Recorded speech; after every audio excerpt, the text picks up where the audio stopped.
Okay, so now that we've done the barrels, let's go ahead and grab another patch.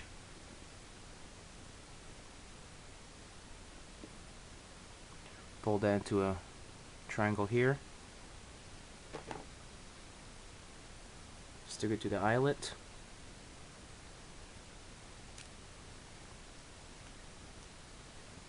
And we're just going to go ahead and dip it. Okay. And we're just going to go ahead and push that through like that. All right. Push that through like that.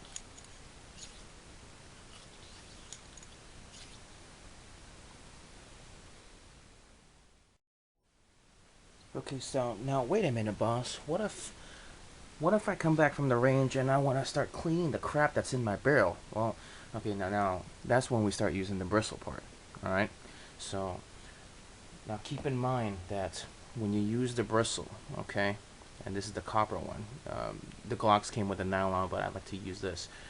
Now, when you insert it into your barrel, breech face, okay. Now, what's so good about this, the hops rod, is that you can hold on to the, okay, you can hold on to the handle, and over here, it'll start just moving on itself, okay, without the, without this having the turn. It would just move it on its own. So the grooves, the rifling that's in the barrel will actually guide the bristle in clockwise, cleaning all the crap that's built up in there in the groove slots. So when you when you push that in there, it will guide its own clockwise in there, and you would do that in and out maybe 3 or 4 times. When you pull it out, for some reason it will not turn on its own, so you would have to pull, and the rifling will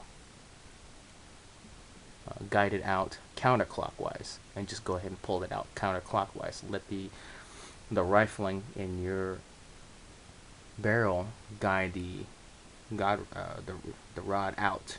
Okay, you don't ever want to uh, cross the threads. And now what I mean by that is you don't want to push that in there counterclockwise. Okay, you don't want to scratch up your rifling that's in there.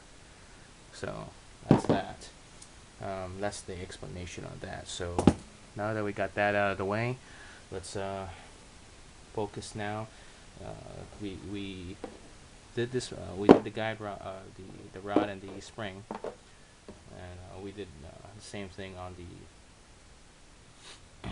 the Ruger.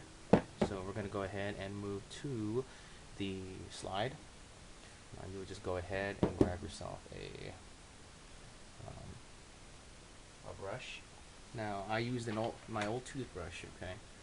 So what you're gonna do is go ahead and just start cleaning off the gunk that had built up in there uh, within the gun. The back portion over here where the hammer meets. Now pay attention because you do have the extractor finger. Okay, gunk will build up in there, and it's going to be hard to eject around. And when that happens, you'll have a jam. So let's go ahead and brush that in there. Okay, brush around here, around the breech, the guide rails. Go ahead and brush that off. The same thing, with the Ruger. We'll go ahead and brush that portion off.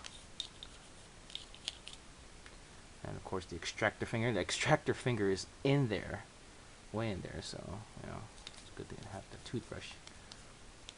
Get that out of the way. Now go ahead and grab yourself another clean patch. And just go ahead and run out through the areas, or the rest of the slide here.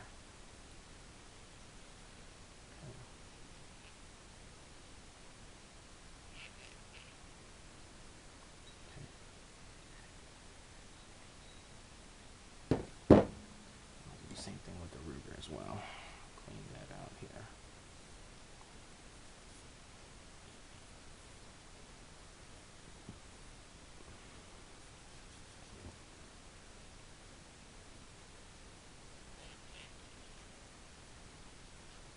this is a brand new gun, and look how much crap that I had to take that off.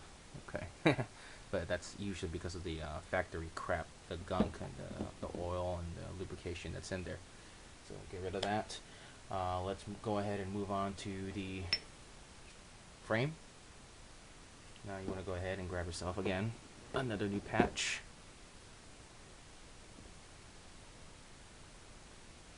It'd be easier if you had a spray, and you could just spray in within here, all the internals, the spring right here. Okay, and usually there's some of the levers here, so but for now, we'll just go ahead and use our patch. Clean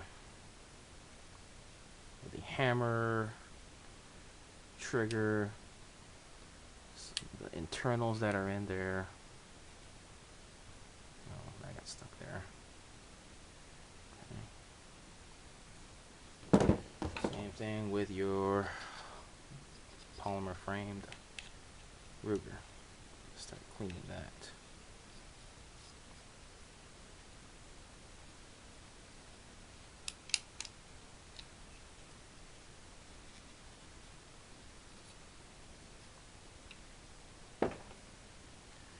Alright, so that's done. This is just a thorough, not a thorough, but just to show the cleaning process. Now, of course, you want to go thorough on your and detail with your cleaning. Alright, so now that the cleaning portion is done, let's see what we got done so far.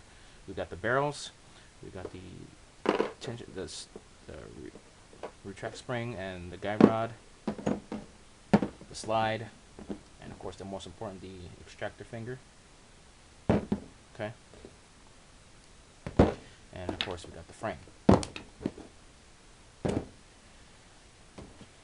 I almost forgot, clean the magazine well as well.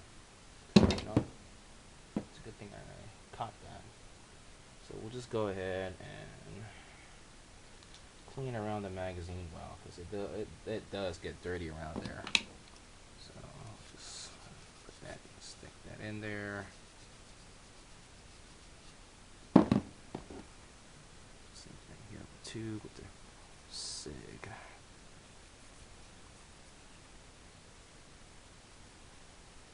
Okay. Well, I don't think I forgot anything else. So now we can go with the oiling process. So let's get started with that.